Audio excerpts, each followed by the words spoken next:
الحمد لله رب العالمين والصلاة والسلام على أشرف الأنبياء والمرسلين أما بعد فأعوذ بالله من الشيطان الرجيم من همزه ونفخه ونفثه بسم الله الرحمن الرحيم رب اشرح لي صدري ويسر لي أمري واحلل عقدة من لساني يفقه قولي اللهم انفعنا بما علمتنا وعلمنا ما ينفعنا وزدنا علما فبشر عباد الذين يستمعون القول فيتبعون أحسنه أولئك الذين هداهم الله وأولئك هم أولو الألباب أعوذ بالله من الشيطان الرجيم بسم اللہ الرحمن الرحیم۔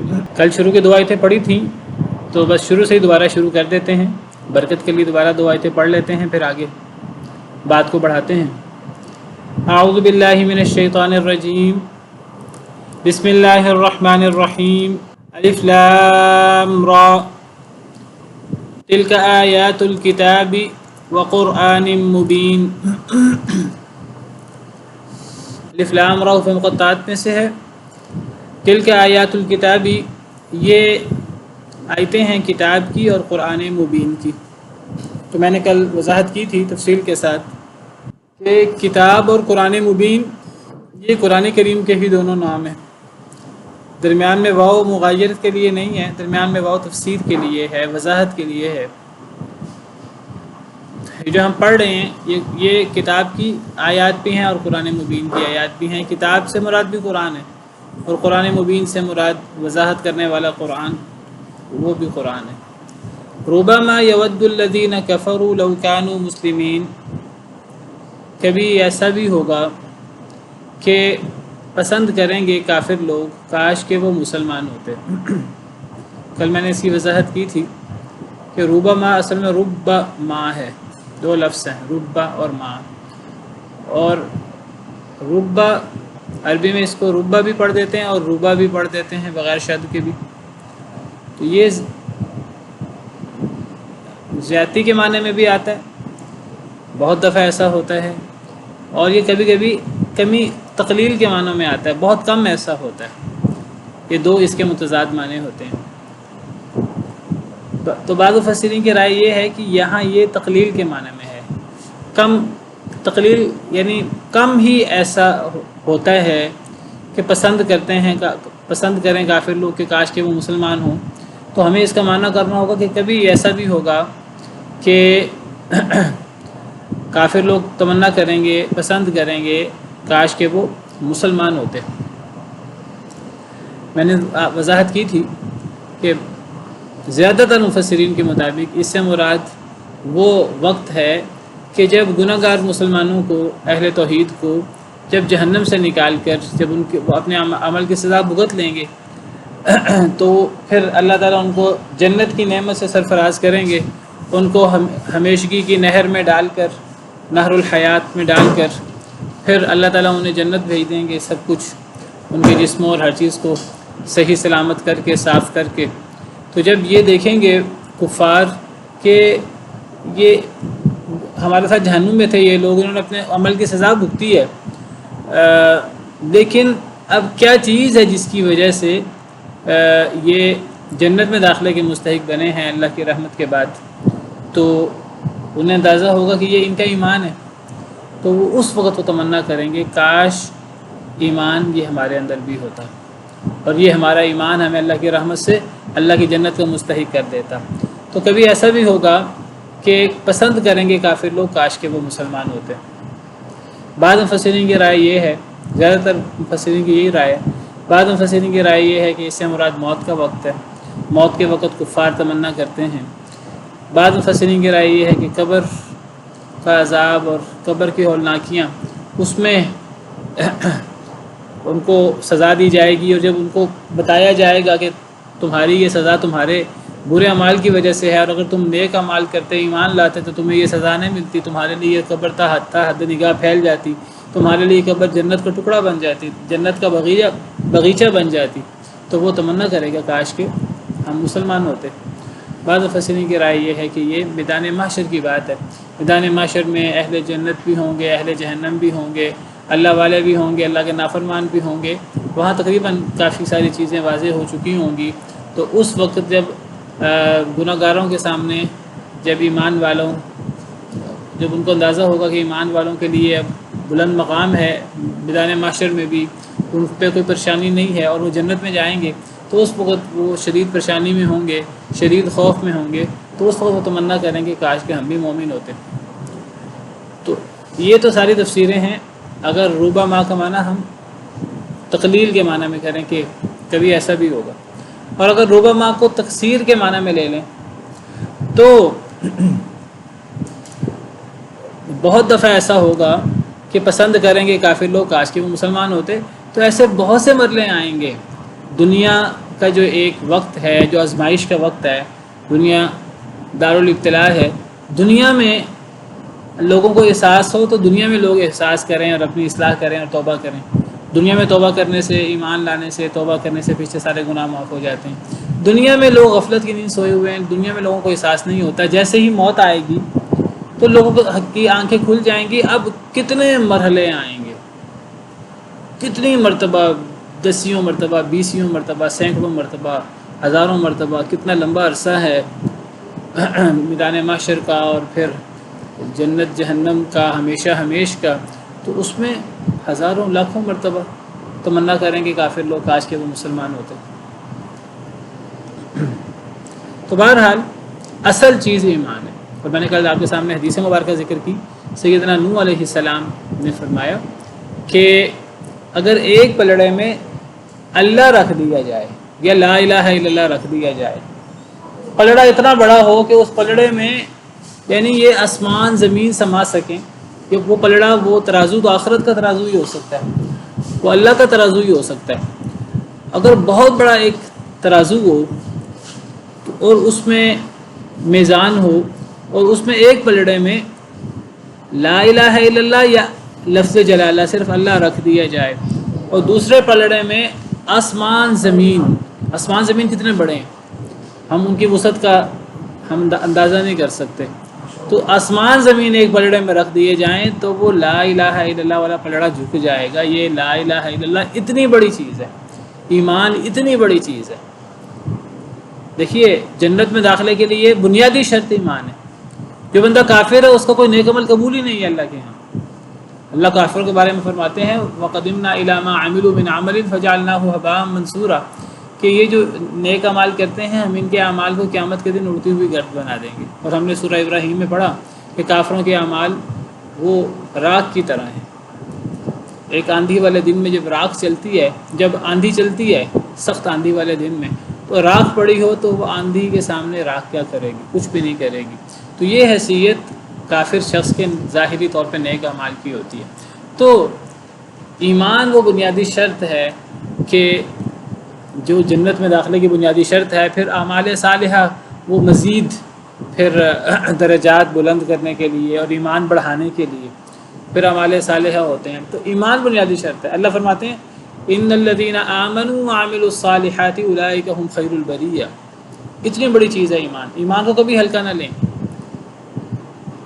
جو لوگ ایمان لائے، سورہ بینہ میں اللہ فرماتے ہیں جو لوگ ایمان لائے اور جنہوں نے نیک عمل کیے، یہ دنیا کی بہترین اللہ کی مخلوق، اولئک هم خیر البریہ۔ کون؟ ایمان والے، نیک عمل کرنے والے۔ سورہ عصر میں اللہ فرماتے ہیں، یہ قرآن کریم اللہ نے 10 جگہ پر یہ بات فرمائی ہے، زیادہ مقامات پر، والعصر ان الانسان لفی خسر الا الذین آمنوا۔ زمانے کی قسم کہ انسان خسارے میں، سارے کے سارے انسان خسارے میں، کوئی انسان بھی اس خسارے سے باہر نہیں ہے سوائے الا الذین آمنوا، سوائے ایمان والوں کے۔ اور ایمان والوں کی مزید صفات ہیں، سوائے ایمان والوں کے، نیک عمل کرنے والوں کی، اور حق کی تلقین کرنے والوں کی، اور صبر کی تلقین کرنے والوں کی، ان لوگوں کے، اور یہ سب اہل ایمان کی صفات ہیں اور بنیادی شرط ایمان ہے۔ تو ایمان والوں کے علاوہ سب خسارے میں، چاہے وہ تعداد میں کتنے زیادہ کیوں نہ ہو۔ اور اللہ نے موٹی سی بات بتائی ہے، احادیث مبارکہ سے ہمیں پتہ لگتا ہے کہ 1 اور 999 کا فرق ہے، 0.1۔ 1000 میں سے 1 مومن ہوگا، باقی جہنمی ہوں گے۔ یہ 1% بھی نہیں بنتا، 100 میں سے 1 نہیں ہے، یہ 1000 میں سے 1 ہے۔ 999 ایک طرف جہنمی اور 1 جنتی، اور اس کی بنیادی صفت کیا؟ ایمان۔ ایمان کو کبھی ہلکا نہ لیں، ایمان بہت بڑی چیز ہے۔ لا الہ الا اللہ محمد الرسول اللہ بہت بڑی چیز ہے۔ اور یہ بھی مغالطہ نہ ہو کسی کو، ایمان لا الہ الا اللہ کہنے کا نام ہے، یہ صرف زبان سے اقرار نہیں ہے۔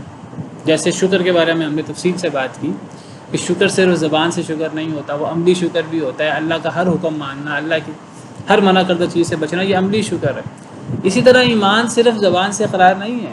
اگر زبان سے اقرار ایمان ہے تو منافق میں اور مومن میں کیا فرق ہے؟ حالانکہ اللہ تعالیٰ تو منافق کے بارے میں فرماتے ہیں منافق تو جہنم کے سب سے نچلے گڑھے میں، ان المنافقین فی الدرک الاسفل من النار۔ تو زبان سے لا الہ الا اللہ پڑھ دینا یہ ایمان نہیں ہے۔ صرف زبان سے لا الہ الا اللہ پڑھنا، دل کے اندر اس کی تصدیق، اصل چیز تو دل ہے، دل کے اندر، اور اکیلی تصدیق بھی کافی نہیں ہے، صرف زبان کا اقرار بھی کافی نہیں ہے، صرف اعمال بھی کافی نہیں ہے اگر اعمال ریاکاری کے ساتھ ہیں۔ نہیں، دل کی تصدیق، زبان کا اقرار، اور پھر عمل بالارکان، ایمان کی جو تفصیلات ہیں۔ یعنی مختصر الفاظ میں آپ کہہ دیجئے اللہ پر ایمان لانا۔ اللہ پر ایمان لانے کا مطلب کیا ہے؟ اللہ پر ایمان لانے کا مطلب یہ نہیں بس ایک دفعہ منہ سے کہہ دیا میں نے اللہ کو رب مان لیا، آپ پار لگ گئے۔ نہیں، اللہ پر ایمان لانے کا مطلب، اللہ کو ماننے کا مطلب اللہ کی ماننا۔ آسان الفاظ میں اگر بات کریں، پوری زندگی اس کا ثبوت دیتے دیتے پوری زندگی گزر جاتی ہے۔ استقامت جس کو کہتے ہیں، ان الذین قالوا ربنا اللہ ثم استقاموا فلا خوف علیہم ولا هم یحزنون، جنہوں نے کہا ہمارا رب اللہ ہے، پھر اس پر ڈٹ گئے، پوری زندگی اس کو ثابت کرتے رہے، اپنے قول سے، اپنے عمل سے، اپنے رویے سے۔ یہ لوگ ہیں جن پر کوئی خوف نہیں ہوگا، جو غمگین نہیں ہوں گے۔ یہ وہ لوگ ہیں جن کو فرشتے نازل ہوتے ہیں ان پر موت کے وقت، قبر میں، میدان محشر میں، مشکل اوقات میں فرشتے اتر اتر کر ان کو بشارتیں دیتے ہیں۔ وہ لوگ جو زبان سے ربنا اللہ کہتے ہیں، ہمارا رب اللہ ہے، یعنی ایمان کلمہ پڑھ لیں، لا الہ الا اللہ پڑھ دیں، اور صرف زبان سے وہ کافی نہیں ہے، پھر استقامت، ہمیشہ کے لیے اپنی دنیا کی زندگی میں اس کو ثابت کرنا، اللہ کی ماننا، اس کے لیے قربانیاں، دامے درمے سخنے ہر قسم کی قربانی دینا۔ تو یہ ایمان، یہ بہت بڑی چیز ہے۔ تو ایک وقت ہوگا، یا اکثر اوقات بہت سارے ایسے وقت آئیں گے کہ کافر تمنا کریں گے کاش کہ ہم مسلمان ہوں، کاش کہ ہم مسلمان ہوتے۔ یہ وقت عام طور پہ دنیا میں نہیں آتا، یہ وقت عام طور پر جب انسان عمل کا وقت گزار لیتا ہے۔ بہت خوش قسمت ہے وہ شخص جس کو دنیا میں اس کے سامنے یہ حقیقت واضح ہو جائے، اللہ دنیا میں اس کا سینہ کھول دے، اللہ دنیا میں اسے ہدایت دے دے، بہت خوش قسمت ہے۔ باقی اکثر لوگ دنیا غفلت میں گزار کر پھر موت کے وقت، اور موت کے وقت کا تو ایمان، موت کے وقت یاد ہے کہ ہر بندہ کلمہ پڑھ لیتا ہے، ہر بندہ موت کے وقت کلمہ پڑھتا ہے، ہر بندہ موت کے وقت ایمان کی بات کرتا ہے۔ حتی اذا رأوا بأسنا قالوا آمنا باللہ وحدہ وکفرنا بما کنا بہ مشرکین۔ اللہ فرماتے ہیں کہ جب وہ لوگ ہمارا عذاب دیکھتے ہیں تو پھر وہ کہتے ہیں آمنا باللہ وحدہ، ہم تو اللہ وحدہ لا شریک پر ایمان لے آئے، موت کا وقت مراد ہے۔ وکفرنا بما کنا بہ مشرکین، ہم جو کفر کرتے تھے، شرک کرتے تھے، ہم اس کا انکار کرتے ہیں۔ اللہ فرماتے ہیں فلم یکو ینفعہم ایمانہم لما رأوا بأسنا، جب انہوں نے ہمارا عذاب دیکھ لیا، جب ہماری موت دیکھ لی، اب ان کو ان کا ایمان فائدہ نہیں دیتا۔ وہ تو فرعون بھی ایمان لے آیا تھا، جو اپنے آپ کو سب سے بڑا رب کہا کرتا تھا، وہ بھی مرتے وقت ایمان کا کلمہ دوستوں بھی پڑھا تھا، لیکن یہ فائدہ نہیں دیتا۔ تو بہرحال ایمان بہت بڑی چیز ہے، ایمان کے بغیر دنیا اور آخرت تباہ ہے، اور ایمان کے ساتھ دنیا اور آخرت تر جاتی ہے اگر وہ حقیقی ایمان ہے۔ تو ایک وقت وہ بھی ہوگا، یا ایسا بھی ہوگا کہ کافر چاہیں گے کاش کہ وہ مسلمان ہوتے، یا دوسری تفسیر کے مطابق بہت سارے ایسے اوقات آئیں گے، بہت سارے ایسے مرحلے آئیں گے، موت، قبر، حشر اور جہنم میں کافروں کے لیے، کہ وہ تمنا کریں گے کاش کہ وہ مسلمان ہوتے۔ یہ بہت بڑی ڈانٹ ہے، یہ بہت بڑا ایک غفلت کی نیند سے جگانے کے لیے اللہ تعالیٰ نے یہ باتیں بتائی ہیں۔ لیکن یہ باتیں میں پھر ذکر کروں گا، یہ باتیں پڑھے گا کون؟ ان باتوں کا فائدہ کس کو ہوگا؟ جس کو اللہ قرآن پڑھنے کی توفیق دے گا، جس کو اللہ قرآن سننے کی توفیق دے گا۔ جو نہ قرآن پڑھے نہ قرآن سنے، جس کی پوری زندگی جو ہے وہ وقال الرسول یا ربی ان قوم اتخذوا هذا القرآن مہجورا، رسول قیامت کے دن اللہ سے شکوہ کریں گے، اے اللہ میری امت نے قرآن کو چھوڑ دیا تھا۔ تو جو قرآن کو چھوڑے بیٹھے ہیں، تو قرآن کو چھوڑ کر نہ کوئی دین کی اصلاح ہو سکتی ہے، نہ کوئی دنیا کی اصلاح ہو سکتی ہے، نہ کوئی معیشت کی ترقی ہو سکتی ہے، نہ کچھ اور ہو سکتا ہے۔ یہ قرآن کے ساتھ ہی ہو سکتا ہے، یہ ایمان کے ساتھ ہی ہو سکتا ہے۔ اللہ تعالیٰ ڈانٹتے ہوئے فرماتے ہیں کفار کے بارے میں، اصل میں بہت بڑا فتنہ ہے ایمان والوں کے لیے۔ جب ایمان والے کفار کو دیکھتے ہیں، اللہ کے نافرمانوں کو دیکھتے ہیں، اللہ کے نافرمان اللہ سے مقابلے کرتے ہیں، لیکن دنیاوی نعمتیں کئی دفعہ ان کے پاس نظر آتی ہیں، زیادہ نظر آتی ہیں۔ تو ایمان والے فتنے کا شکار ہو جاتے ہیں کئی دفعہ۔ جو کمزور ایمان والے ہیں، جن کو اللہ پر، اللہ کے وعدوں پر یقین ہے، وہ فتنے میں مبتلا نہیں ہوتے، لیکن جن کا ایمان کمزور ہے وہ شکوک و شبہات میں مبتلا ہو جاتے ہیں کہ یہ اللہ کے نافرمان ہیں، ان پر دنیا کی نعمتیں اتنی زیادہ۔ اللہ تعالیٰ یہاں یہ بتا رہے ہیں، اللہ فرماتے ہیں ذرہم یأکلوا ویتمتعوا، ان کو چھوڑ دو۔ جن کفار کی بات ہو رہی ہے، ایک وقت ہوگا کہ یہ کفار تمنا کریں گے کاش کہ ہم مومن ہوتے، دنیا میں تو انہیں احساس نہیں ہے، یہ تو غفلت کی نیند سوئے ہوئے ہیں۔ اللہ فرماتے ہیں ذرہم، اے نبی صلی اللہ علیہ وسلم انہیں چھوڑ دیجئے، یأکلوا ویتمتعوا، کہ یہ کھائیں اور یہ فائدے اٹھائیں۔ دنیا میں انہوں نے کھانا ہے کھانے دیں، جو انہوں نے فائدے اٹھانے ہیں حرام حلال کی تمیز کیے بغیر، تو یہ فائدے اٹھاتے رہیں۔ جانوروں کی طرح یہ کھائیں پئیں، جانوروں کی طرح یہ اپنی خواہشات پوری کریں۔ ان کو نہ کوئی روک ٹوک ہے، نہ ان کو کوئی حلال حرام کی پرواہ ہے، نہ ان کو کوئی اللہ کا آخرت کا ڈر ہے، نہ ان کو کوئی شرم و حیا ہے۔ کیونکہ جب شرم و حیا ہوتی ہے تو انسان کنٹرول میں آ جاتا ہے، اور جب شرم و حیا ختم ہو جاتی ہے، اذا لم تستحی فاصنع ما شئت، جب تمام نبیوں کی اگر دعوت میں سے یہ بات مشترکہ طور پہ لی جائے تو اذا لم تستحی فاصنع ما شئت، جب شرم ختم ہو جاتی ہے پھر انسان جو چاہے کرے، پھر کوئی روک ٹوک نہیں ہوتی۔ تو اللہ فرماتے ہیں ذرہم، اے نبی صلی اللہ علیہ وسلم انہیں چھوڑ دیجیے، ان کفار کو، اگر یہ آپ کی بات نہیں مانتے تو نہ مانیں، ان کا اپنا ہی نقصان ہے، انہیں چھوڑ دیں کہ یہ کھائیں دنیا کے اندر جو کھانا ہے، حلال کھائیں حرام کھائیں، 7 آنتوں میں کھائیں، مسلمانوں پر ظلم و زیادتی کریں، یہ کھائیں وَيَتَمَتَّعُوا، اور یہ فائدے اٹھائیں، وَيُلْهِهِمُ الْأَمَلُ، اور غفلت میں ڈال دیں انہیں امید۔ جو اللہ سے دور ہوتا ہے اور جس کو آخرت یاد نہیں ہوتی، اپنے زندگی کا مقصد یاد نہیں ہوتا، اس کی آرزویں بڑی لمبی ہوتی ہیں، خواہشات بہت لمبی ہوتی ہیں۔ شیطان ایسے لوگوں کو خواہشات میں مبتلا کر دیتا ہے۔ اللہ فرماتے ہیں ایسے لوگوں کو خواہشات غفلت میں ڈال دیتی ہیں۔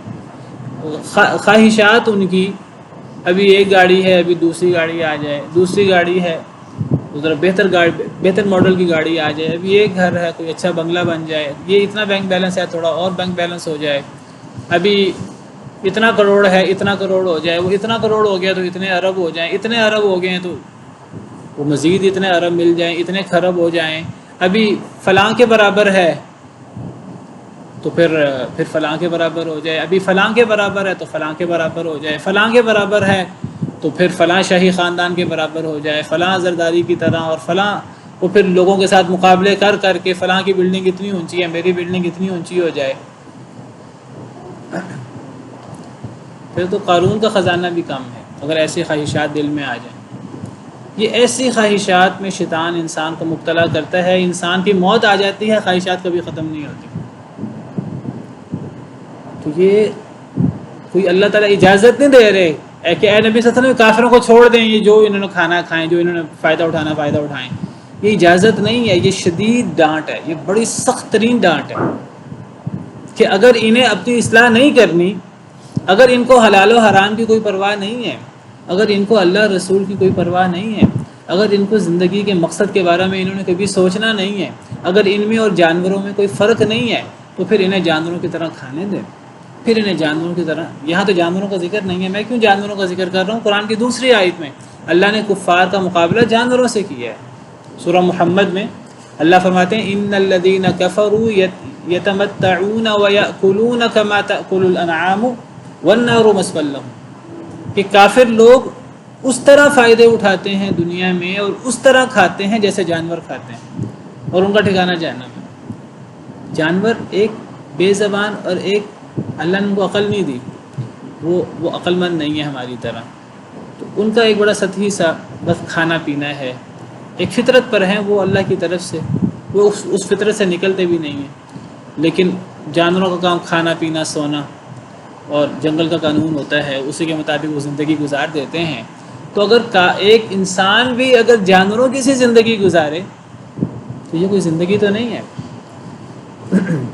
تو اللہ فرماتے ہیں انہیں چھوڑ دیں، یہ شدید ڈانٹ کا انداز ہے، بالکل اس طرح کا انداز ہے جس طرح قرآن کریم میں دوسری آیت میں آتا ہے اعملوا ما شئتم انہ بما تعملون بصیر، تم نے جو عمل کرنا ہے کر لو، اللہ تمہارے اعمال سے باخبر ہے، اللہ تمہارے اعمال کو دیکھ رہا ہے۔ یہ کوئی اللہ اجازت نہیں دے رہے جو کرنا ہے کر لو، کفر کرنا ہے کفر کر لو، شرک کرنا ہے شرک کر لو، سود کھانا ہے سود کھا لو، لوگوں کو قتل و غارت کرنی ہے تو قتل و غارت کر لو، لوگوں پہ ظلم زیادتی کرنی ہے کر لو، یہ کوئی اجازت نہیں ہے، یہ شدید ڈانٹ کا انداز ہے۔ یہ بالکل ایسا ہی انداز ہے کہ تم نے جو کرنا ہے کر لو، پھر تم سے نمٹ لیا جائے گا۔ تو چھوڑ دیں ان کو، ان کافروں کو۔ ایک وقت آئے گا کہ کافر یہ تمنا کریں گے کاش کہ یہ مسلمان ہوں، لیکن یہ تمنا کریں گے موت کے وقت، اور موت کے بعد دنیا میں اللہ تعالیٰ کہتے ہیں کہ ٹھیک ہے انہیں پھر جو عیش کرنی ہے عیش کرنے دو، انہیں چھوڑ دو کہ یہ کھائیں اور یہ فائدے اٹھائیں، اور امید انہیں غفلت میں ڈال دیں۔ فسوف یعلمون، بس ان قریب یہ جان لیں گے، ان قریب وہ وقت دور نہیں ہے، موت کا وقت، قبر کا وقت، حشر کا وقت، اور پھر جہنم، ان قریب پتہ لگ جائے گا۔ یہاں ایک دفعہ کہا ہے سورہ الہاکم التکاثر میں 3 دفعہ یہ بات فرمائی، الہاکم التکاثر، ان کو مال کی کثرت کے مقابلے نے غفلت میں ڈال دیا ہے، حتی زرتم تمہیں مال کی کثرت کے مقابلے نے اے انسانوں تمہیں غفلت میں ڈال دیا ہے، حتی زرتم المقابر، حتیٰ کہ تم قبروں کی زیارت کر لیتے ہو۔ کیا مطلب؟ حتیٰ کہ تم مر جاتے ہو، اور مرتے دم تک تمہاری مال کی کثرت کا مقابلہ ختم نہیں ہوتا۔ اللہ فرماتے ہیں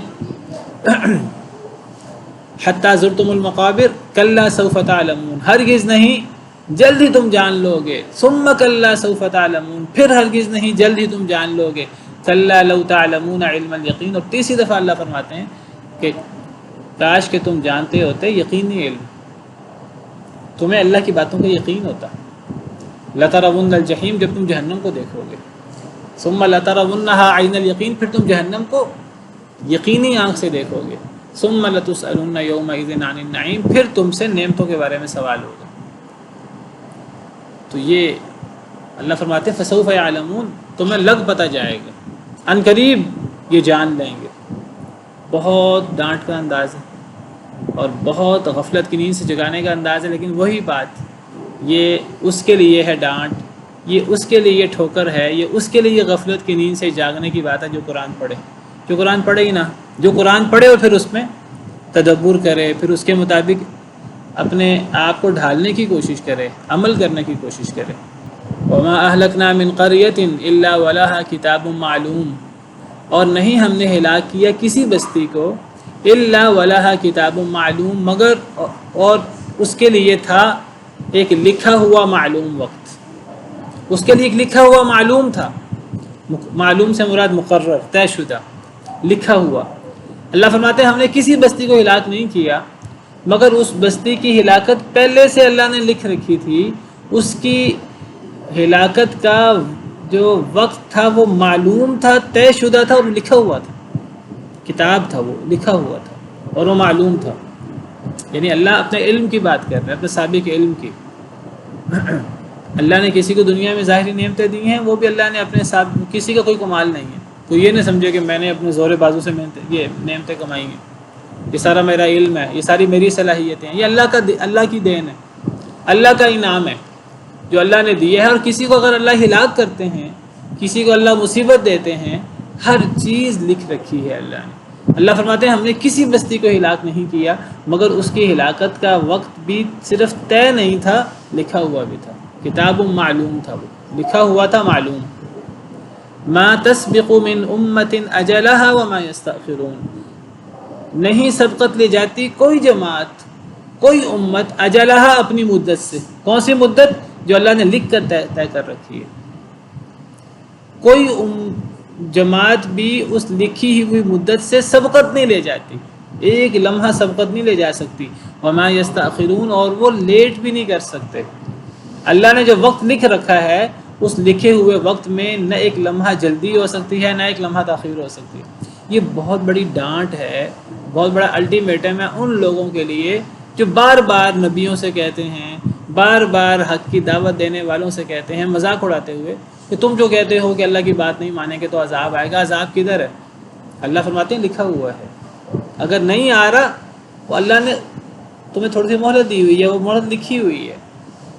10 سال کی مہلت ہے، 20 سال کی مہلت ہے، 50 سال کی مہلت ہے، 100 سال کی مہلت ہے، 150 سال کی مہلت ہے۔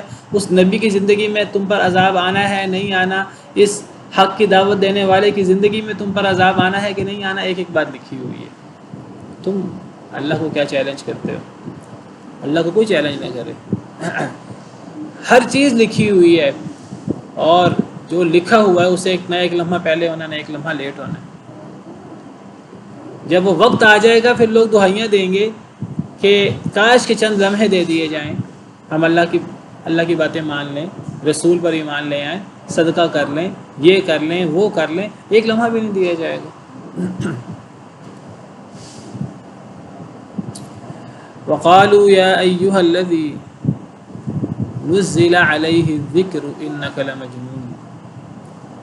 دیکھیے جو قرآن کریم کی آیات ہیں، ان آیات کو یعنی غور کر کے، تدبر کر کے اور اپنے آپ پر اپلائی کرنا چاہیے۔ اور میں کئی دفعہ کہتا ہوں ان آیات کو صرف کفار کے تناظر میں نہیں پڑھنا چاہیے کہ یہ آیات کفار کے لیے، یہ آیات ہم مسلمانوں کے لیے بھی ہیں۔ دیکھیے کفار سے اللہ کی کیا ناراضگی، اللہ کی بات نہیں مانتے، اللہ پر ایمان نہیں لاتے، نبی پر ایمان نہیں لاتے، بہت بڑا جرم ہے۔ یہ کتنا بڑا جرم ہوگا کہ کچھ لوگ، کچھ جماعتیں وہ اللہ پر ایمان لانے کا وعدہ کریں، اللہ پر ایمان لانے کی بات کریں، اللہ رسول کا کلمہ پڑھیں، قرآن کو ماننے کا دعویٰ کریں، اور عمل ان کا پھر کفار کی طرح ہی ہو، عمل وہ نہ کریں۔ جس طرح وہ سود کھاتے ہیں یہ بھی سود کھا رہے ہیں، حالانکہ اللہ رسول سے جنگ ہے۔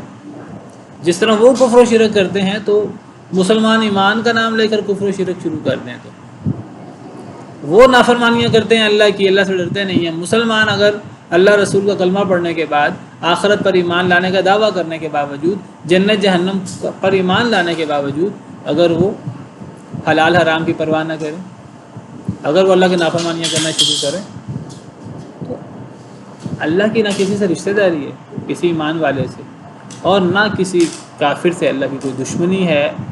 اصلاً جو اللہ کا فرما بردار ہے، اللہ کا پیارا ہے، جو اللہ کا نافرمان ہے، جتنا نافرمان ہے وہ اتنا اللہ کا مبغوض ہے، والعیاذ باللہ۔ تو یہ اصل میں قریش کو خطاب ہے، اور قریش کو پچھلی قوموں کے حوالے سے بتایا گیا، اور پچھلی قوموں کے حوالے سے اللہ فرما رہے ہیں کہ کسی بھی بستی کو ہم نے ہلاک نہیں کیا، اس کا وقت طے تھا، نہ وہ اس وقت سے نہ ایک لمحہ آگے جا سکے نہ ایک لمحہ پیچھے آ سکے۔ تو اس میں اصل میں گویا کہ ڈانٹ ہے قریش کے لیے کہ اے قریش تمہارے ساتھ بھی یہی ہے، اور اب تو قریش بھی گزر چکے ہیں، اب یہ ہمارے لیے ڈانٹ ہے،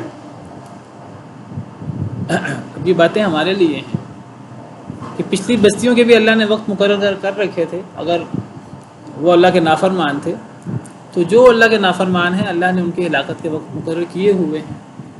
وہ وقت نہ ایک لمحہ پہلے ہو سکتا ہے نہ ایک لمحہ بعد میں ہو سکتا ہے، تو انسان کو پھر اپنی تیاری رکھنی چاہیے ہر وقت۔ وقالوا یا ایھا الذی نزل علیہ الذکر، اور انہوں نے کہا، کفار نے کہا، قریش نے، یا ایھا الذی نزل علیہ الذکر، یا ایھا، اے وہ شخص، الذی، وہ جو، نزل علیہ الذکر، نازل کیا گیا جس پر ذکر، ذکر سے مراد قرآن، سنت، وحی، نصیحت۔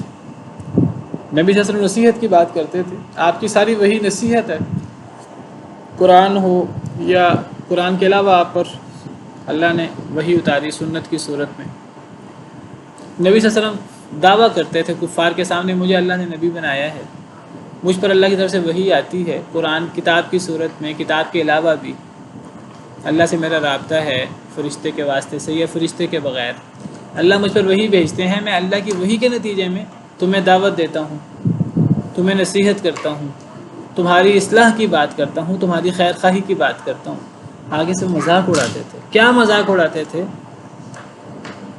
کبھی تو جھوٹا کہہ دیا، کبھی مجنون کہہ دیا، کبھی جادوگر کہہ دیا، کبھی کچھ کہہ دیا، کبھی کچھ کہہ دیا، کبھی زبان سے تکلیف دی، کبھی عمل سے تکلیف دی، کبھی موت کی سازشیں کی، کسی طرح جو ہے وہ موت کے گھاٹ اتار دیا جائے۔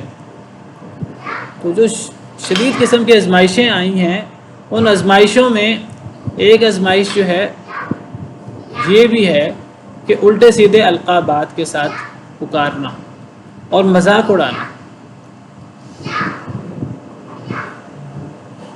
وقالوا یا ایھا الذی نزل علیہ الذکر، اور انہوں نے کہا، قریش نے، کفار مکہ نے، یا ایھا الذی، اے وہ شخص کہ ذکر کے نازل کیا گیا جس پر ذکر۔ یہ ایک بڑا طنزیہ انداز ہے، بڑا ایک مذاق اڑانے والا انداز ہے، یعنی گویا کہ مطلب یہ ہے کہ اے وہ شخص جس کا دعویٰ یہ ہے مجھ پر ذکر نازل ہوتا ہے، یہ ایک مذاق اڑانے والا انداز ہے۔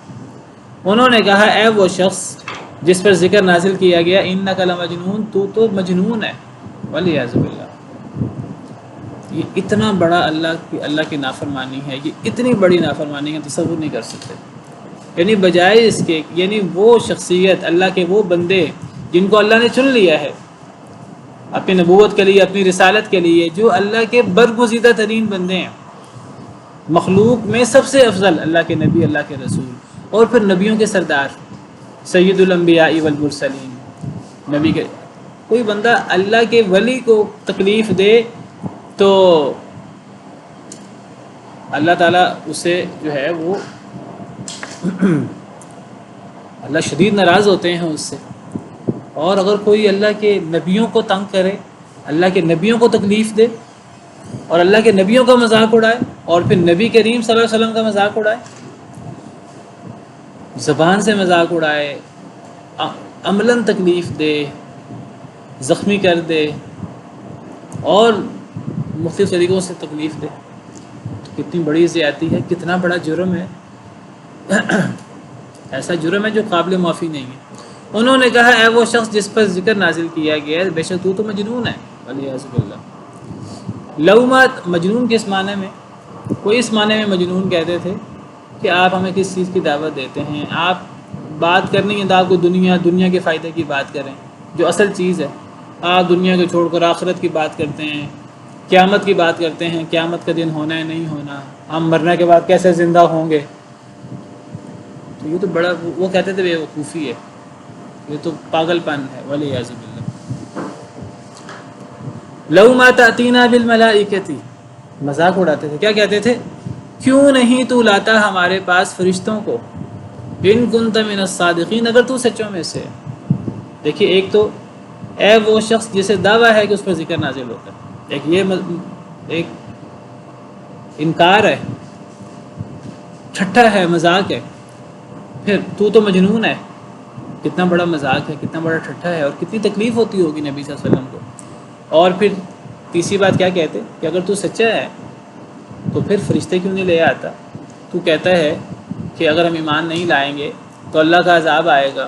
نبی صلی اللہ علیہ وسلم کو یہ کہنا کہ اے وہ شخص جسے دعویٰ ہے کہ اس پر ذکر نازل ہوتا ہے، یہ ایک استہزاء اور مذاق ہے۔ پھر آپ کو دیوانہ کہنا، مجنون کہنا، آپ سے بڑھ کر عقل مند کون ہوگا؟ آپ سے بڑھ کر ہوش مند کون ہوگا؟ ایک ایمان والا عقل مند ہوتا ہے تو اللہ کا ولی اس سے زیادہ عقل مند ہوتا ہے، صحابی اس سے بڑا عقل مند ہوتا ہے، اور نبی سب سے زیادہ عقل مند ہوتا ہے۔ نبی سے بڑا عقل مند اور ہوش مند کون ہوگا؟ اور جو جتنا عقل مند ہو اس کو اتنا بے وقوفی یا پاگل پن کے ساتھ اس کو پکارنا۔ ایک پاگل کو آپ پاگل کہیں تو اس سے تکلیف نہیں ہوتی، ایک جھوٹے کو آپ جھوٹا کہیں اسے اتنی تکلیف نہیں ہوگی جتنا ایک سچے کو آپ جھوٹا کہیں تو اس کو تکلیف ہوگی۔ ایک پاگل کو پاگل کہیں، بے وقوف کو بے وقوف کہیں، بے وقوف کو بے وقوف کہنے سے بھی اس کو تکلیف ہوتی ہے، اتنی نہیں ہوتی۔ لیکن اگر ایک شخص بہت عقل مند ہے، بہت زیادہ جو ہے وہ یعنی جاننے والا ہے معاملات کو، جہاں دیدہ ہے، اس کو اگر بے وقوف کہا جائے گا تو اس کے لیے تو یہ بہت تکلیف دہ ہوتا ہے۔ جس طرح اس شخص کو جس نے پوری زندگی جھوٹ نہ بولا ہو، جس نے کبھی محاورے میں خواب میں بھی جھوٹ نہ بولا ہو، اس کو جھوٹا کہیں، اس کے لیے موت ہوتی ہے یہ۔ تو نبی صلی اللہ علیہ وسلم کو مجنون کہنا، اور نبی صلی اللہ علیہ وسلم کو جھوٹا کہنا، اور نبی کریم صلی اللہ علیہ وسلم کو جادوگر کہنا، آپ جادو سے، شعبدہ بازیوں سے اور ان چیزوں سے کوسوں دور تھے، تو آپ کو اس سے کتنی تکلیف ہوتی ہوگی۔ اور پھر کہتے تھے کہ آپ ہمارے پاس فرشتوں کی کیوں نہیں لے آتے اگر آپ سچے ہیں؟ اگر آپ سچے ہیں تو فرشتے لے آئیں۔ کیا مطلب؟ وہی عام بات جو اکثر جو کفار کہتے ہیں کہ جی ہم ایک بشر کو رسول نہیں مان سکتے، ہم تو آپ کو ایک صورت میں رسول مانیں گے کہ ہمارے پاس اللہ کا وہ نمائندہ ہے، اللہ کا وہ نبی آئے جو فرشتہ ہو، ہم ایک بشر کو نبی نہیں مان سکتے۔ یا تھوڑی سی ہم شرط کم کر لیتے ہیں، چلو بشر نبی ہو لیکن بشر کی تائید کرنے والا کوئی فرشتہ ہو، وہ اس کے ساتھ ڈرانے والا ہو، اس کا باڈی گارڈ ہو، یا وہ خود فرشتہ ہو یا اس کے ساتھ فرشتہ ہو۔ لولا انزل الیہ ملک فیکون معہ نذیرا، اس پر کوئی فرشتہ کیوں نہیں اترا، چلو وہ فرشتہ اس کے ساتھ ہی ڈرانے والا بن جائے۔ اور اکثر اوقات تو وہ کہتے تھے بشر رسول نہیں ہو سکتا، رسول فرشتہ ہونا چاہیے، اس پر تفصیل سے بات ہو چکی ہے۔ تو یہ بھی وہی اعتراض ہے، ایک تو مذاق اڑانا نبی صلی اللہ علیہ وسلم کا، آپ کو مجنون کہنا، پھر آپ فرشتے کیوں نہیں ہیں، یا آپ کے ساتھ فرشتے کیوں نہیں ہیں، آپ پر فرشتے کیوں نہیں اترتے جو آپ کی تائید کریں اگر آپ سچے ہیں تو۔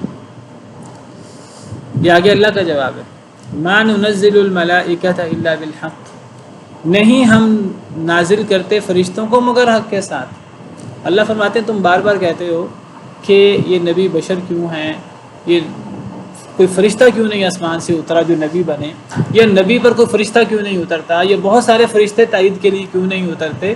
اللہ فرماتے ہیں ہم فرشتوں کو تو بغیر مقصد کے نازل ہی نہیں کرتے، فرشتوں کو تو اللہ تب نازل کریں، قرآن کریم میں اور جگہ پر اللہ نے فرمایا جب دنیا میں فرشتے بستے ہوں تو ہم فرشتہ نبی اتاریں۔ قُل لَوْ كَانَ فِي الْأَرْضِ مَلَائِكَةٌ يَمْشُونَ مُطْمَئِنِّينَ لَنَزَّلْنَا عَلَيْهِم مِّنَ السَّمَاءِ مَلَكًا رَسُولًا، اگر فرشتے ہوتے تو ہم فرشتہ رسول اتارتے، جب دنیا میں انسان بستے ہیں تو رسول بھی انسان ہوگا، اب رسول تو انسان ہے۔ اب تمہارا یہ کہنا چلو رسول کے ساتھ فرشتے اتریں، تو اللہ فرماتے ہیں یاد رکھو فرشتے ہم جب بھی اتارتے ہیں کسی مقصد سے اتارتے ہیں۔ دیکھیے فرشتہ اگر اترے گا تو کسی نبی پر اترے گا تو وہ وحی کے مقصد سے اترے گا، اور اگر فرشتہ نبیوں کے علاوہ کسی اور پر اترے گا تو فرشتہ اللہ کے کسی حکم سے، اللہ کے کسی مقصد کے تحت وہ اترے گا، اور وہ مقصد کیا ہے؟ عذاب دینا۔ فرشتہ عذاب دینے کے لیے اترتا ہے، پھر عام لوگوں پر جب اترتا ہے تو اللہ تعالیٰ فرماتے ہیں وقال الذین لا یرجون لقاءنا لولا انزل علینا الملائکۃ او نری ربنا، 19 پارے کے شروع میں اللہ فرماتے ہیں جو لوگ آخرت کی امید نہیں رکھتے تو وہ کہتے ہیں کہ ہم پر فرشتہ نازل کیوں نہیں ہوتے، او نری ربنا، یا ہم اپنے رب کو کیوں نہیں دیکھتے۔ اللہ اس کا دو اعتراض تھے، فرشتہ نازل ہوں ہم پر نبی کے ساتھ، یا ہم اللہ کو دیکھیں۔ اللہ نے اس کا جواب دیا لقد استکبروا فی انفسہم وعتوا عتوا کبیرا، یہ اصل میں کوئی اعتراض نہیں ہے، یہ کوئی سوال نہیں ہے، یہ تکبر ہے بہت بڑا۔ لقد استکبروا فی انفسہم، انہوں نے اپنے آپ میں تکبر کیا ہے، یہ کہہ کر کے ہم پہ فرشتے کیوں نہیں اترتے، یہ دیدہ دلیری ہے، یہ گناہ کر کے اس پر پیشمانی نہیں ہے، اور یہ بڑے بڑے دعوے ہیں اور رسول کا منہ بند کرنے کی کوشش ہے الٹے سیدھے اعتراضات کر کے، یہ تکبر ہے اصل میں، شدید قسم کی سرکشی ہے۔ وَعَتَوْا عُتُوًّا كَبِيرًا، پھر اللہ فرماتے ہیں یوم یرون الملائکۃ لا بشری یومئذ للمجرمین، جس دن یہ فرشتوں کو دیکھیں گے اس دن مجرموں کے لیے کوئی بشارت کا دن نہیں ہوگا، کیونکہ جب فرشتے آتے ہیں مجرموں پر، نبی پر فرشتے اترتے ہیں وہ تو رسالت کے لیے اترتے ہیں، اگر مجرموں پر فرشتے اترتے ہیں تو اللہ کے عذاب لے کر اترتے ہیں۔ اگر ان کے کہنے کے مطابق فرشتے ان کے اوپر آ جائیں تو پھر وہ بشارت نہیں ہوگی ان کے لیے، لا بشری یومئذ للمجرمین ویقولون حجرا محجورا، یہ تب پناہ مانگیں گے پھر ہم سے دور ہو جائیں، ہم سے دور ہو جائیں۔ لیکن فرشتے تو پھر عذاب دینے کے لیے آئیں گے. جنگ بدر میں آئے تھے اور پھر عذاب کے لیے فرشتے آتے ہیں, پتھر بھیجنے کے لیے, پتھروں کی بارش کرنے کے لیے, دیگر اللہ کے عذابوں کے لیے فرشتے اترتے ہیں. تو اللہ فرماتے ہیں ما ننزل الملائکۃ الا بالحق, نہیں ہم نازل کرتے فرشتوں کو مگر حق کے, کسی مقصد کے ساتھ ہم نازل کرتے ہیں. وما كانوا اذا منذرین, اور نہیں ہوں گے یہ اس وقت ڈھیل دیے جانے والے. ہم فرشتوں کو اتارتے ہیں لوگوں پر, لیکن ایک حق کے ساتھ, ایک مقصد کے ساتھ اتارتے ہیں, اور جب فرشتے آتے ہیں تب پھر ان کو مہلت نہیں دی جائے گی, یعنی تو وہ عذاب کے لیے اتریں گے. یہ نہیں ہوگا کہ ان کے مطالبے کے مطابق فرشتے تو آ جائیں, اب پھر ان سے پوچھا جائے ہاں آپ ایمان لاتے ہو کہ نہیں لاتے, تب یہ نہیں پوچھا جائے گا. پھر اگر فرشتے آ جائیں گے پھر وہ ایمان کا سوال ختم ہو جائے گا. فرشتے تو عذاب کے لیے اتریں گے, اور جب اللہ کا عذاب آ جاتا ہے, موت آ جاتی ہے, پھر ایمان قابل قبول ہی نہیں ہوتا, پھر ڈھیل نہیں ملتی, پھر مہلت ختم ہو جائے گی. تم کتنے بے وقوف ہو, اپنی مہلت خود ختم کر رہے ہو, اپنے لیے اللہ سے خود عذاب مانگ رہے ہو. انا نحن نزلنا الذکر وانا له لحافظون, بے شک ہم ہی نے ذکر کو نازل کیا ہے, قرآن کو. جس ذکر کا یہ مذاق اڑا رہے ہیں, اے وہ شخص جس پر ذکر, جو کہتا ہے مجھ پر ذکر نازل ہوا, قرآن نازل ہوا, سنت نازل ہوئی. اللہ فرماتے ہیں بے شک ہم نے ذکر کو نازل کیا ہے. یہ ذکر کا نزول کوئی مذاق نہیں ہے کہ تم مذاق اڑاؤ نبی کا, یہ حقیقت ہے, سب سے بڑی حقیقت ہے. ہم ہی نے ذکر کو نازل کیا ہے, اور بے شک ہم ہی اس کی حفاظت کرنے والے ہیں. یہ پچھلی کتابوں کی طرح کا ذکر نہیں ہے. پہلی بات ہے یہ ذکر ہے, ذکر سے مراد نصیحت. تو نصیحت میں قرآن بھی آتا ہے, اور قرآن کی تشریح حدیث بھی, وہ بھی نصیحت ہے, وہ بھی آتی ہے. اور پچھلی کتابیں, پچھلے نبیوں کی وحی, اللہ نے اس کی حفاظت کی ذمہ داری نہیں لی, اگرچہ وہ بھی اللہ کی طرف سے تھی, اللہ کا کلام تھی وہ پچھلی کتابیں. قرآن بھی اللہ کا کلام ہے, تو اللہ نے اس کی حفاظت کی ذمہ داری بھی لی ہے. اس کی حفاظت کی ذمہ داری اللہ نے کیوں لی؟ اس سے کوئی پچھلی کتابوں کا نقص نہیں ہے, اس میں کوئی یہ نہیں ہے پچھلی کتابیں اللہ کا کلام نہیں تھیں اور یہ کتاب اللہ کا کلام ہے. پچھلی کتابیں بھی اللہ کا کلام تھیں, یہ کتاب بھی اللہ کا کلام ہے. یہ کتاب ہو یا اس کتاب کی تشریح ہو, اصل میں پچھلی کتابوں کے بعد نئی کتابیں آنے کا امکان تھا. ابھی رسول مزید آ رہے تھے, اللہ نے رسولوں کا سلسلہ بند نہیں کیا تھا. تو اب نبی کریم صلی اللہ علیہ وسلم خاتم النبیین ہے, یہ کتاب آخری کتاب ہے. نبی صلی اللہ علیہ وسلم کے بعد کسی نبی نے نہیں آنا, کسی رسول نے نہیں آنا, قرآن کے بعد کسی کتاب نے نہیں آنا, کسی نئی شریعت نے نہیں آنا. سیدنا عیسیٰ بھی آئیں گے تو وہ نبی صلی اللہ علیہ وسلم کی امتی بن کر آئیں گے, نئی شریعت لے کر نہیں آئیں گے. تو جب کسی نئے نبی نے نہیں آنا تو گویا کہ اب یہ آخری نبی, اب نبی نے نہیں آنا تو اس نبی کی دعوت قیامت تک محفوظ رہے گی. کسی نئی کتاب نے نہیں آنا تو یہ کتاب میں تحریف نہیں ہو سکتی. تو یہ قرآن کریم کا بہت بڑا اعزاز ہے. یہ نہیں کہ لوگ کوشش نہیں کرتے قرآن میں تحریف کرنے کی. تحریف لفظی بھی ہوتی ہے, تحریف معنوی بھی ہوتی ہے. پچھلی کتابوں میں لوگوں نے لفظی تحریفیں بھی کی, معنوی تحریفیں بھی کی. قرآن کریم کی تحریف کرنے کی کوشش کی جاتی رہی, لیکن چونکہ اللہ نے اس کی حفاظت کی ذمہ داری لی ہے, اللہ اس کی خود بھی حفاظت کرتے ہیں. اللہ نے ایسے رجال کار بھی پیدا کیے ہیں جنہوں نے اس کتاب کو حفظ کیا ہوا ہے. اور جو کوئی اس کتاب میں تحریف کرنے کی کوشش کرتا ہے, لفظی یا معنوی, الفاظ بدلنے کی کوشش کرے, تو حفاظ بتا دیتے ہیں کہ یہاں یہ غلطی ہوئی ہے, فوراً اس غلطی کو دور کر دیا جاتا ہے. اور اگر کوئی معنوی تعریف کرے, اللہ نے ایسے علماء کی جماعت تیار کر رکھی ہے جو صحیح معنی بتا دیتے ہیں. تو نہ لفظی تحریف ہو سکتی ہے, نہ معنوی تحریف ہو سکتی ہے. کوئی تحریف کرنے کی کوشش بھی کرے تو اللہ کے عذاب کا شکار ہوتا ہے, اور اس کی جو تحریف ہے وہ لفظی ہو یا معنوی ہو, اسے بقا نہیں ہوتی, وہ ختم ہو جاتی. جو چیز خیر ہے, حق ہے, وہی چیز باقی رہتی. تو یہ ہے قرآن کریم اور قرآن کریم کی حفاظت. اور یہ حفاظت صرف قرآن کے ساتھ خاص نہیں ہے, یہاں اللہ نے ذکر کا لفظ استعمال کیا ہے, اور ذکر کا لفظ یہ یعنی نصیحت کے لیے اور دین کے لیے بولا جاتا ہے. پورا دین ذکر ہے, جس میں قرآن اور قرآن کی تشریح حدیث مبارکہ بھی شامل ہے. وقت ختم ہو گیا ہے, میں صرف آپ کو اشارہ کر دوں, پتہ نہیں چاند نکلنے کا بھی اعلان ہوا ہے کہ نہیں ہوا. تو اگر چاند نکل گیا ہے یا کل چاند نکلتا ہے تو یہ عشرہ ذی الحجہ کا پہلا عشرہ شروع ہو رہا ہے, اور 10 ذی الحجہ کو عید ہوگی. تو یہ عشرہ, یہ دن پہلے 10 دن یہ پورے سال کے سب سے افضل دن ہیں. یہ اتنے افضل دن ہیں کہ یہ رمضان کے دنوں سے افضل دن ہے. رمضان بہت فضیلت والا مہینہ ہے، یہ رمضان کے دنوں سے افضل ہے. نبی صلی اللہ علیہ وسلم کو صحیح حدیث میں ارشاد ہے، آپ نے فرمایا کہ افضل ایام الدنیا ایام العشر، دنیا کے افضل ترین دن جو ہیں وہ یہ ذوالحجہ کے 10 دن ہیں. صحابہ کرام بڑا حیران ہوئے، سوال کیا کہ آپ نے فرمایا ان دنوں کا عمل تمام دنوں کے عمل سے افضل ہے، رمضان کے دنوں سے بھی. صحابہ کرام نے سوال کیا کہ کیا جہاد سے بھی ان دنوں کا عمل افضل ہے؟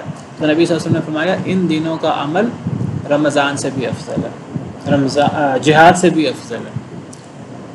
سوائے اس کے کہ کوئی شخص مال کے ساتھ بھی جہاد کرے، جان کے ساتھ بھی جہاد کرے، مال بھی ختم ہو جائے، جان بھی اس کی کام آ جائے، ورنہ یہ ان دنوں کا عمل تو جہاد سے بھی افضل ہے. ان دنوں کے اندر کیا کرنا چاہیے؟ سب سے زیادہ اللہ کا ذکر کرنا چاہیے. سبحان اللہ، الحمدللہ، لا الہ الا اللہ، اللہ اکبر، اللہ اکبر، اللہ اکبر، لا الہ الا اللہ، اللہ اکبر، اللہ اکبر وللہ الحمد.